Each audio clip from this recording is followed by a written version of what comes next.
My grandmother, if you're ever sick, you get herb tea. What part of Jamaica are you from? Matilda's Alana, Guinea. I was born on Lady Musgrave Road, 33 Lady Musgrave Road, What parish is that St. in? Andrew. St. Andrew. Trelawney.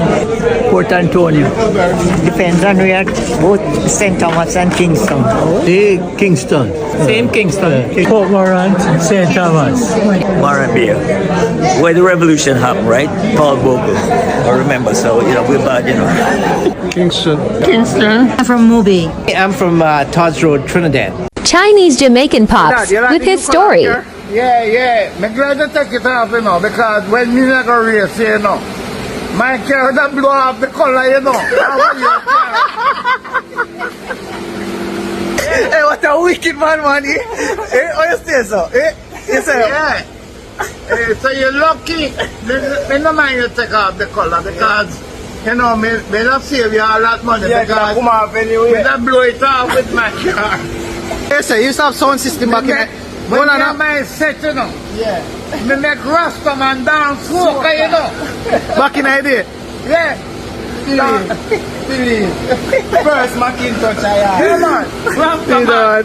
You gotta make Rasta man dance soca, when me have to keep down. So me are not ordinary man. Oh, that. What you say? My you make the people then think all the one frat me have. No, you hear what one? You call my one frat me now. You know hear what one?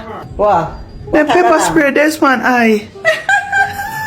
Red light, yellow light, pepper light. Them pepper spray, yeah. this man, aye. That is it, man. Line, pepper line. Mercy God. Big up the skunkers, them. Big up skunkers. Don't know the vibes. Amen. Skunkers. Jesus love you now. Every time. Guidance, man. Yes. I know because the pepper spray, this man, I was funny, the woman.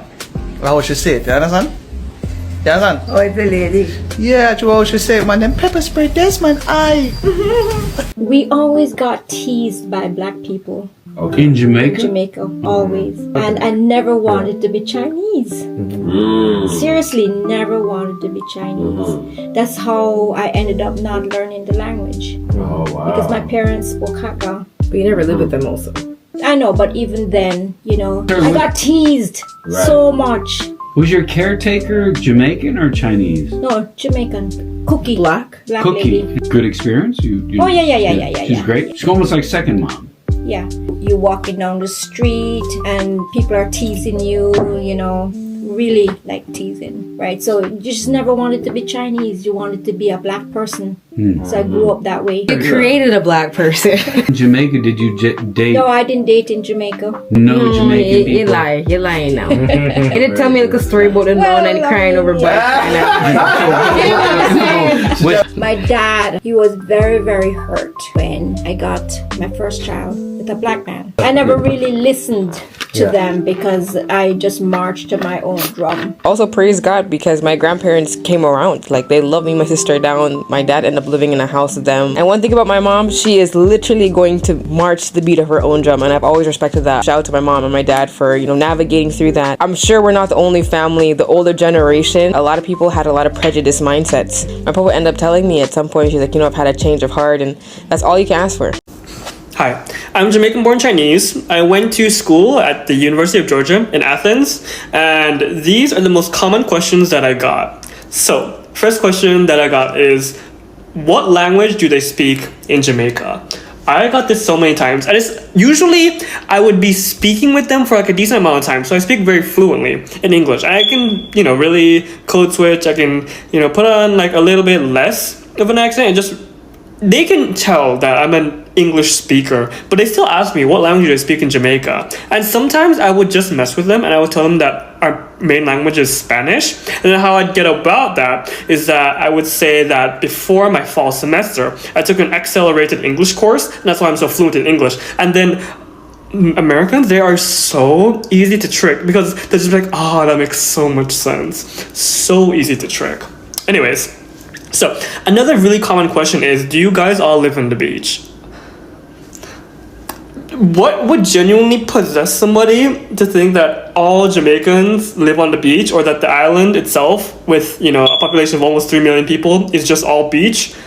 I really cannot understand the idea behind it, but sure, whatever. And like, if I was with a Jamaican friend at the time, sometimes I'd mess with them and be like, yeah, actually, our huts are right next to each other, and that's how we know each other. So that can be really funny to mess with people sometimes. I like messing with people, by the way. It's really funny because Americans are just so gullible. Anyways, so the next question that I get asked a lot is, can you speak Patois, or can you speak Patois for me?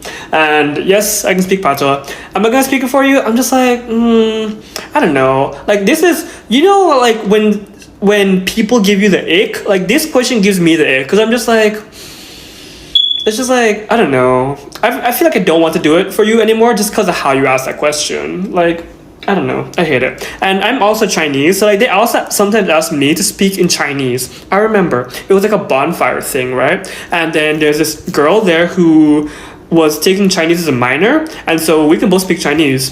And so these people who clearly they probably don't even seem to know like a second language, they were asking, can you guys both speak Chinese for us? And so we were talking in Chinese, and they were just looking in like, oh, just like, I wonder what they're saying. Like, Americans are so weird. Anyways, so the next question is, how did you end up in Jamaica? And this is mostly, I get this question probably because I'm Chinese, and so that I don't really necessarily fit their preconceived notions of what a Jamaican is. And honestly, I feel like the subtext behind that question is just asking like, why am I not black? Kind of like in Mean Girls when Katie is from South Africa, they're like, why are you white? I feel like that's what they're trying to get at, but I just tell them my story. I could probably go into it, but it's actually a really funny story. My mom won a raffle event to be in Jamaica. Crazy work. Anyways, so another question that I get is, do you smoke?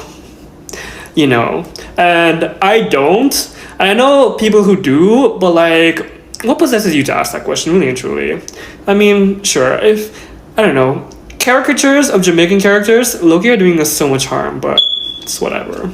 Anyways, and another question that's kind of more specific to me is, what are you doing here at UJ and just Georgia in general? And I think this question is asked a lot more because Georgia doesn't have that much of a diaspora of Jamaicans as a place like Miami or New York would. Because I feel like if I went to school in any of those two states, then they probably wouldn't be asking that, because they probably would know actual Jamaicans. But going to a state school in Georgia where the primary demographic was, people from Georgia, and just not Jamaicans not having as much of a footprint there, they're just like, what the hell are you doing here? Like, this is so crazy. So yeah. Hi everyone, my name is Rose, and today we are talking about a fascinating part of Jamaican history that many people around the world may not know much about: the Chinese Jamaicans. When people think about Jamaica, they often think about reggae, beaches, jerk chicken, and a vibrant Caribbean culture. But Jamaica's identity is much more diverse than that. For generations, Chinese immigrants and their descendants have been an important part of Jamaican society. The story of Chinese Jamaicans goes back to the 19th century, when Chinese immigrants began arriving in Jamaica, particularly after the abolition of slavery.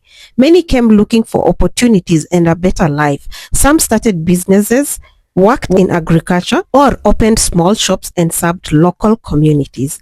Over time, something remarkable happened. These immigrants didn't simply remain separate from Jamaican society. Their families became part of the Jamaican community, and its unique Chinese Jamaican identity developed. What do you think about this, as we also listen to what other people have to say about this interesting culture? And I'll be back shortly to just conclude about this. Have you guys seen the white guy that grew up in Japan? Does he talk like... Talks with a hardcore... Japanese accent? Japanese accent. That's so funny. It looks like he's just the most racist man on earth, but it's how he talks. That makes sense. It's fucking so badass. Yeah, that makes sense. Yeah. Yeah, I was so jealous of him. I met like one girl, she was white, she lived in like St. Martin. She spoke like just 100% full patois. I was like, this is insane. Yeah. Yeah, there's like a lot of white Jamaicans like that too. Yeah, but that's the Asian Jamaicans. The Chinese Jamaicans, yeah, that's so funny. There's Chinese Jamaicans? Yeah, bro, and they've been there for like generations. That rules. Yeah. Yeah, they eat jerk dog.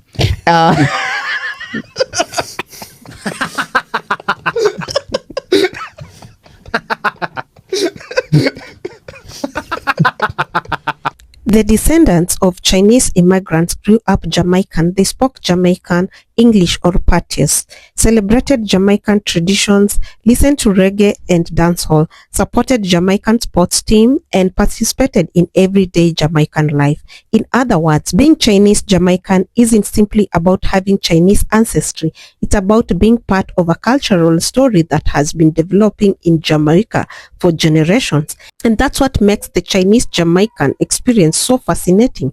It shows us that national identity doesn't always fit reality into one box. Someone can have Chinese ancestry and still completely Jamaican. They can carry the traditions of their ancestors while embracing the culture of the country that their family has called home for generations. The Chinese Jamaican story is ultimately a story about migration, adaptation, family, business, food, and identity. It reminds us that Jamaican culture was shaped by many different people who came to the island and contributed something to its unique identity. So, the next time someone talks about Jamaican culture, remember that these are many stories behind this, and the Chinese Jamaican story is one of the most fascinating. I am Rose, and if you enjoyed this story, don't forget to like, subscribe, and share.